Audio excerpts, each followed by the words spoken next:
Hi hello నమస్తే welcome back to Suman TV. ప్రస్తుతం స్టూడియోలో ఉన్నారు family counsellor and motivational speaker Rajani Rama గారు. నమస్తే మ్యామ్. నమస్తే నవీన. మ్యామ్, ఈరోజు టాపిక్ అంటే మాట్లాడాలంటే కూడా అది బాధ అనిపిస్తుంది. ఎలా అంటే ఎన్నో జరుగుతున్నాయి, కానీ ఈ సంఘటన, ఈ కోల్కతా ఇన్సిడెంట్ ఏదైతే ఉందో, ట్రైనీ డాక్టర్ పైన అత్యాచారం అండ్ హత్య, అసలు అంటే ఈరోజు ఇలా కూర్చొని మనం మాట్లాడుకుంటున్నాము అంటే అది చాలా బాధాకరం అనమాట. అంటే ఓవరాల్గా చూసుకుంటే మేడం, అసలు ఇంకా పట్టుకొని ఒక డాక్టర్ అవ్వాల్సినటువంటి ఒక బ్రిలియంట్ స్టూడెంట్, అంటే ఒక గవర్నమెంట్ కాలేజ్లో తనకి మంచి సీటు వచ్చేటటువంటి బ్రిలియంట్ స్టూడెంట్ ఇట్లా ఈ రోజున ఇట్లా విగత జీవిగా పడి ఉండడం అనేది, అంటే దీన్ని ఏమంటారు మేడం? అసలు తల్లిదండ్రులను చూసుకుంటే కూడా వాళ్ళ వృద్ధులు, వాళ్ళ బిడ్డకి ఏమైందో కూడా వాళ్ళకి తెలియని పరిస్థితుల్లో వాళ్ళు కూడా ఉన్నారు. అంటే అన్ఎడ్యుకేటెడ్స్ వాళ్ళు కూడా. ఒకళ్ళు చెబితే తప్ప ఇలా రేప్కి గురైంది మా అమ్మాయి అని తెలుసుకోలేనటువంటి పరిస్థితిలో ఉన్నటువంటి తల్లిదండ్రులకి మాట, అంటే దీన్ని ఎలా అంటారు మేడం? ఆ అమ్మాయికి పల్మనాలజిస్ట్ అంటే ఊపిరితిత్తులకు సంబంధించిన కోర్సు, ఆ అమ్మాయికి అందులో సీట్ వచ్చింది. ఆర్జీ కాలేజ్లో, మెడికల్ కాలేజ్లో అమ్మాయికి సీట్ వచ్చి జాయిన్ అయింది. అయితే మరి అక్కడ పరిస్థితులన్నీ నెగిటివ్గా ఉన్నాయి కాబట్టి అమ్మాయి కొంచెం ఎదిరించే మనస్తత్వం కావచ్చు. దాని గురించి మన డాక్టర్సే కదా, మన స్టూడెంట్సే కదా అన్నట్టు డిస్కస్ చేసింది. కానీ మనం చాలా తెలుసుకున్నాం ఇప్పుడు ఇన్ని రోజుల నుంచి. మెయిన్ ఎవరైతే మేనేజ్మెంట్ వాళ్ళు ఉన్నారో వాళ్ళకి చాలా రాకెట్స్ నడుస్తున్నాయని, నడుస్తున్నప్పుడు వీళ్ళందరూ లొంగుపడి అక్కడ ఉంటేనే వీళ్ళ కోర్స్ అయ్యి బయటకు వస్తారు, క్లినికల్ కానీ నర్సింగ్ హోమ్లు కానీ పెట్టుకోగలుగుతారు. వీళ్ళందరికీ తెలిసినా కూడా లొంగి ఉంటారు అక్కడ. ఇప్పుడు మన స్టేట్లో కూడా మెడికోస్ని బాగా ఇబ్బంది పెడుతున్నారు. కొంతమంది నాకు తెలిసి 2-3 సూసైడ్ కూడా చేసుకున్నారు మెడికోస్. డాక్టర్స్ అయిన తర్వాత, ప్రాక్టీస్ పెట్టిన తర్వాత కూడా సూసైడ్ చేసుకున్న కేసులు నాకు తెలుసు. ఆ కోర్సులో ఉన్నప్పుడు వాళ్ళకి కొన్ని ప్రాక్టికల్ కోసం కానీ పార్ట్స్ ఇస్తారట వీళ్ళకి, బాడీ పార్ట్స్ ఇస్తారు. ఫర్ ఎగ్జాంపుల్ ఆర్థోపెడిక్ ఉన్నారు, లేదు ఒక ఫిజియోథెరపిస్ట్ ఉన్నాడు, వాళ్ళకి కూడా ఇస్తారట. వాళ్ళకి కూడా same course 5.5 years medical course ఉంటుంది. సో వాళ్ళకి ఇంటికి వెళ్ళేటప్పుడు ఏదో ఒక ఐస్ బాక్స్ ఏదో ఇస్తారేమో, దాంట్లో ఒక పార్ట్ సంబంధించింది ఇస్తారట. ఇప్పుడు ఒక బోన్ కావచ్చు, ఒక ఆర్థోపెడిక్ కానీ ఫిజియోథెరపిస్ట్కి కానీ ఒక బోన్ ఇవ్వచ్చు మేబీ. ఆ బోన్ ఒక బాక్స్లో పెట్టి రైస్లో పెట్టాలి కదా, పాడైపోతుంది కదా, అది ఇవ్వడానికి కూడా ఇవ్వరట.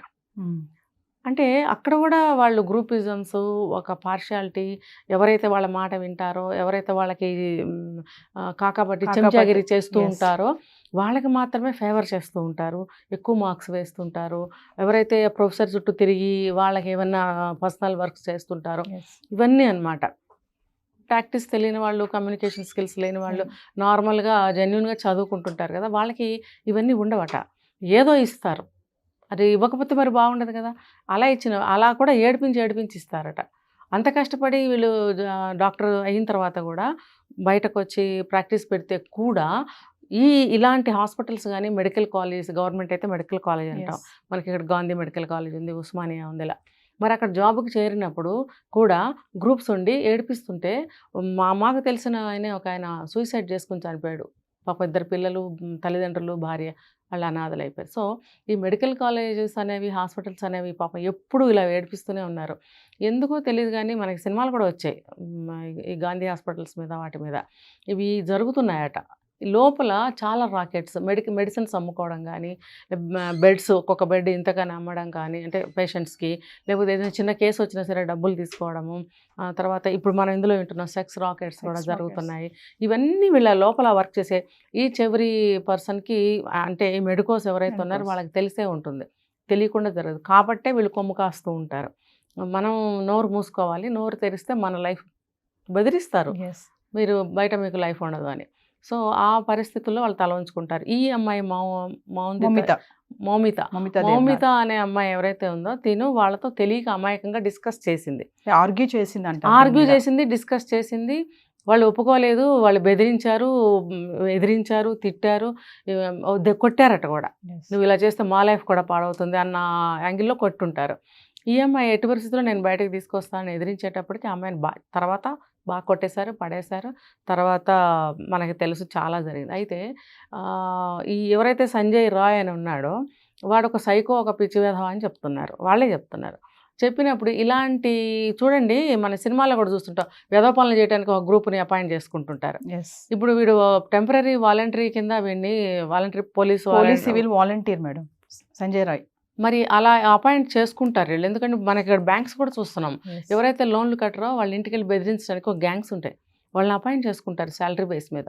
అలాగే హాస్పిటల్స్లో కూడా ఇలా అపాయింట్ చేసుకుంటారు. పేరైతే మీరు అన్నట్టు పోలీసు వాలంటరీ, వాడు లోపల అన్ని చేస్తాడు. మళ్ళీ వాడికి యాక్సెస్ కూడా ఉందంట ఎక్కడికైనా అదే వెళ్ళడానికి. ఎందుకు మరి ఎనీ టైం వాడిని పిలవాలి కదా, ఒక రౌడీని గుండాన్ని పిలవాలి మనం. పిలవాలంటే వాడికి ఎంట్రీ ఎలా వస్తుంది? నేను రౌడీని అంటే రానివ్వరు కదా, ఏంటని అబ్జెక్ట్ చేస్తారు ఎవరైనా పేషెంట్స్ అయినా కూడా.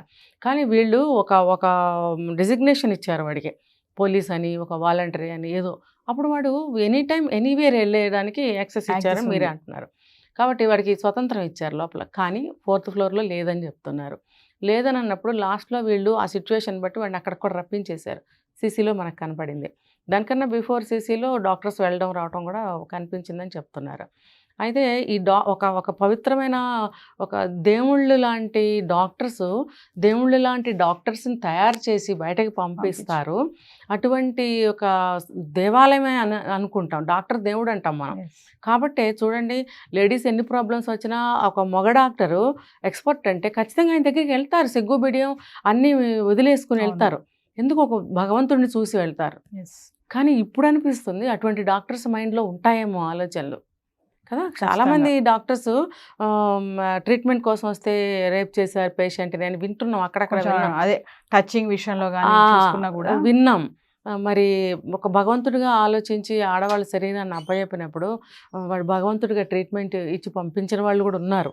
మరి అటువంటి దైవ సమానులైన డాక్టర్స్ ఇంత నీచానికి కానీ, దౌర్భాగ్యానికి కానీ, ఒక దుర్మార్గానికి కానీ ఒడిగట్టారు అని అంటే చాలా బాధ వేస్తుంది. వాళ్ళు దేవుళ్ళుగా చూసామే. డాక్టర్స్ అనేవాళ్ళు ఇంత పకడ్బందీగా ప్లాన్ చేసి అమ్మాయికి 36 అవర్సో 40 అవర్సో డ్యూటీ అవర్స్ వేసి, ఒక అమ్మాయి పాపం చిన్న అమ్మాయి, కొత్తగా వచ్చిన అమ్మాయి, భవిష్యత్తు మీద ఎన్నో ఆశలు పెట్టుకుని ఎంత ట్రీట్మెంట్ పనిష్మెంట్ ఇచ్చినా ఎటువంటి ట్రీట్మెంట్కైనా తల వంచి అక్కడ అమ్మాయి చేస్తూ 36 అవర్స్ చేసి పడుకోవడానికి కూర్చోడానికి కూడా లేక అక్కడికి వెళ్ళింది అని అంటే అది కూడా ప్లాన్లో ఒక భాగమే.